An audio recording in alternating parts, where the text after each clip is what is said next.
Un détour à présent par les stations de ski où une proposition de loi débattue ce jeudi à l'Assemblée fait beaucoup parler. Objectif, que les moniteurs de ski de plus de 62 ans lèvent le pied pour laisser la place aux jeunes. Mathilde Laban et Pascal Dussol sont allés à Ax-les-Thermes pour voir ce qu'en pensent les pros du planté de bâton.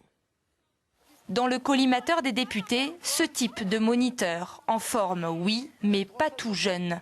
Si elle est votée, la loi obligerait ceux qui ont passé l'âge de la retraite à travailler moins pour laisser la place aux jeunes.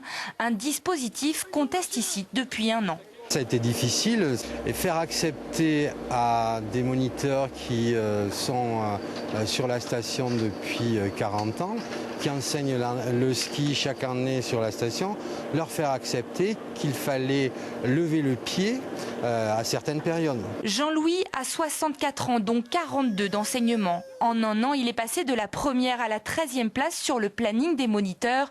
Mais ce dispositif lui garantit à minima 2 trimestres de retraite. Il n'y voit pas que des inconvénients. Je garde ma clientèle personnelle, puisque les clients personnels, on ne peut pas me les enlever. Ensuite, pendant les vacances, il n'y a aucun souci, tout le monde travaille. Hors vacances, c'est-à-dire dans les périodes comme ça, en janvier et mars, il y a un petit peu moins de monde sur les stations. Donc il faut répartir ce travail entre tous les moniteurs. Ce système favoriserait l'embauche des moins de 30 ans. Ils resteraient toujours des travailleurs indépendants, mais deviendraient permanents avec des salaires garantis. C'est pas mal de faire de la place. C'est vrai qu'il y a beaucoup de nouveaux arrivants actuellement à l'école de ski. Après, voilà, je pense qu'il faut que ça se fasse, essayer de faire ça, on va dire, en douceur, quoi. Sur les nouvelles disciplines comme le snowboard, le télémark, je pense qu'on est un peu plus à la page qu'eux, c'est sûr.